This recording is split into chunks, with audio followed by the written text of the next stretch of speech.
When the 1990 Clean Air Act amendments identified mercury for potential regulation, NETL initiated a comprehensive R&D program to develop cost-effective mercury control technologies. Carried out under NETL's Innovations for Existing Plants program, the collaborative effort resulted in development of a suite of technologies and systems that provided cost-effective mercury control from coal-based power plants.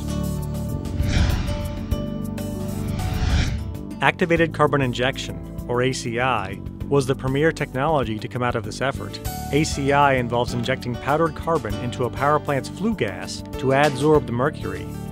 The activated carbon is then captured and removed from the flue gas using the plant's particulate control device.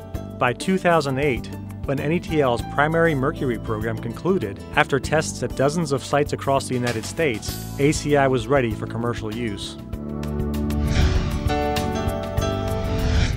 As of 2013, 56 gigawatts of coal-fired power plant generating capacity had full-scale ACI systems installed.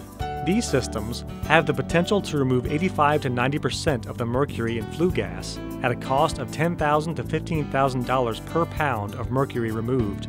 By comparison, earlier cost estimates for mercury capture were in excess of $50,000 per pound.